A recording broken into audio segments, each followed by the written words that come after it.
This Silicon Labs podcast discusses the FlexGecko wireless SoC.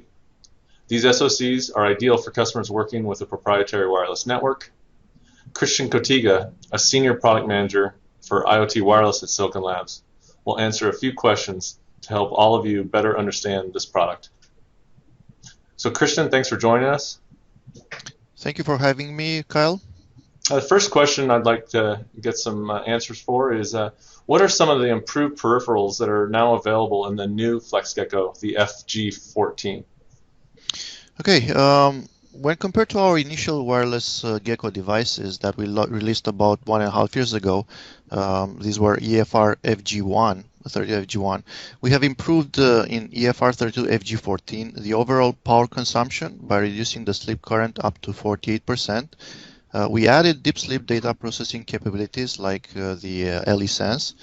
We have enhanced the security by adding a true random number generator to guarantee the uniqueness of the session keys, plus a security management unit for hardware access control for all of the MCU peripherals, and included additional peripherals like VDAC, op-amps, and last but not least, improved the overall radio performance for both 2.4 GHz and sub-gigahertz.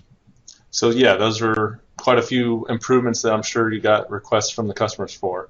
What customer applications specifically needed those improvements? What were a few that needed the changes that you made into the FG14? The majority of the applications that send packets very rarely, like just once per hour or driven by rare events, are definitely going to benefit of the sleep current reduction, which really translates into a longer battery life because the device will be asleep most of its time and transmitting only for a very short fraction of time. In this case, even the smallest microamp consumed really matters. Some of these applications include, for example, home security, smart metering, and smart lighting. On top of that, LE-Sense is specifically interesting for various low-power autonomous sensors measurements for home automation and low-power fuse counting for smart metering. Okay, that's one thing that's definitely improved, but you did mention that you improved the RF performance with the new FG14. What are some of the long-range applications that you see benefiting from the improved RF performance? Yes, that is true. We have also improved a little bit the radio performance, and there is actually a significant sensitivity improvement for the 2.4 gigahertz DSSS OQPSK based PHYs, and a slightly better sensitivity improvement on sub-gigahertz PHYs. This is really paired with better immunity for interference and overall for the overall wireless and bus communication, and these performance improvements should allow customers to communicate better over long distances. Some of the applications that we are targeting with these improvements are smart metering, street lighting, smart agriculture, even toys like drones, asset tracking, and home automation like garage door openers. Okay.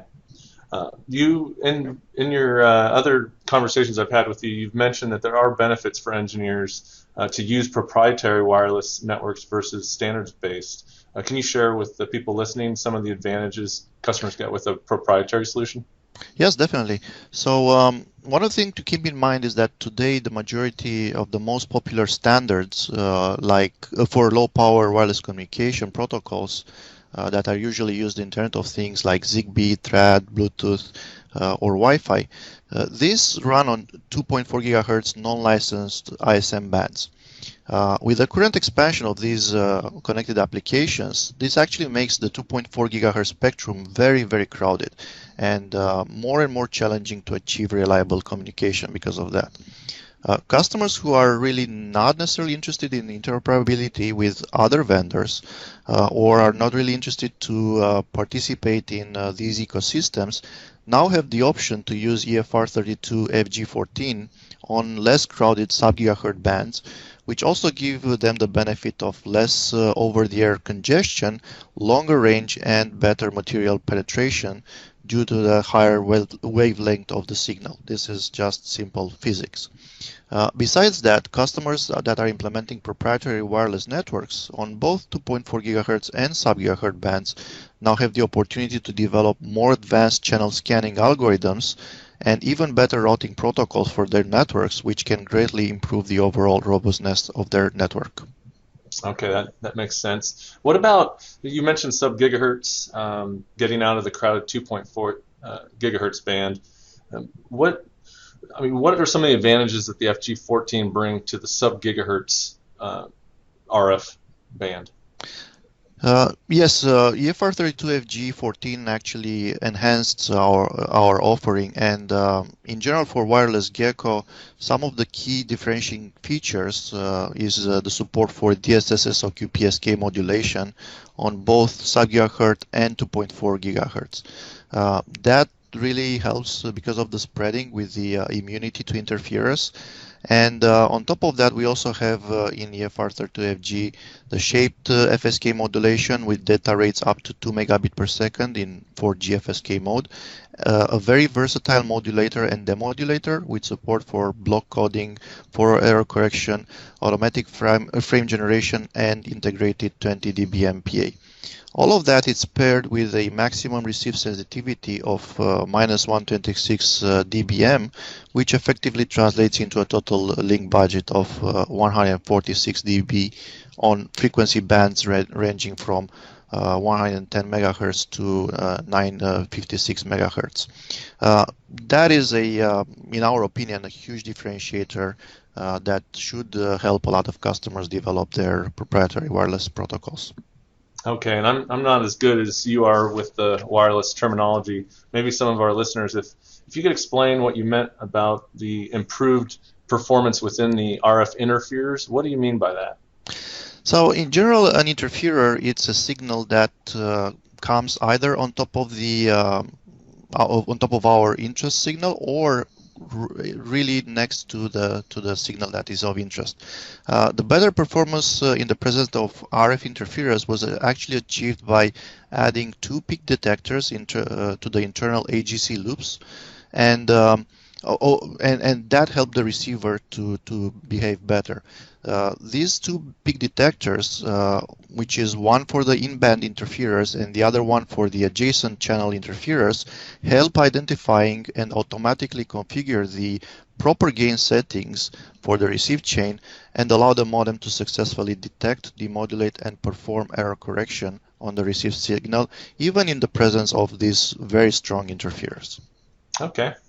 Well, that helps explain it a little bit for me. I appreciate that. Finally, Christian, I've heard from a lot of our customers getting started with any new wireless solution is difficult. What are some of the hurdles that Silicon Labs has helped customers overcome? What are three things that you think it makes easier for engineers to get started with the FG family? Yes, definitely. Internet of Things, it's an evolving technology in general, and we have heard a lot of customers saying that it's relatively difficult to start in this area, so we were focusing on getting things a lot simpler for them. I think the most important items from the Silicon Labs software and tools offering for proprietary wireless that help them jumpstart their projects are really the Rail library, with the Rail API that abstracts the internal radio registers and the overall radio functions, making it, let's say, more human readable and easier to understand. That is specifically useful for somebody who just starts on our devices now, so they don't need to learn all the internal things of our radio.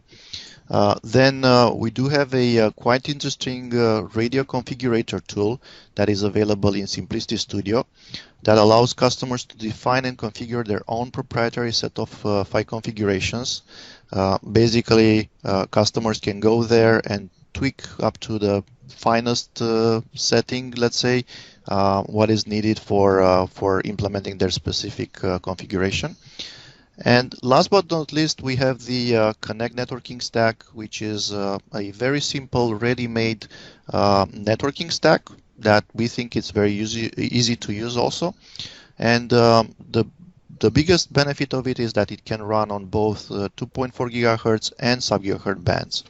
And that provides an option to create various network topologies like point-to-point, star, extended star, direct mode, or even the standard 15.4 MAC mode, which is really enhanced by additional features like MAC security, and you can also pair it with over-the-air firmware update, frequency hopping spectrum algorithms, and other very interesting features of our stack. All right, well, it looks like you did do quite a bit to help the people evaluate your solution, the FlexGecko from Silicon Labs. Appreciate the time you spent with us, Christian. I know if people have more questions, they can go to scilabs.com and go to the wireless product section and look for more information on the EFR32FG. So thanks, Christian, and maybe we can talk later on some other wireless topics. Thanks a lot. Yes, definitely. Thank you very much also to you and to our listeners, and please feel free to go to our website for more information. Thank you. Thank you.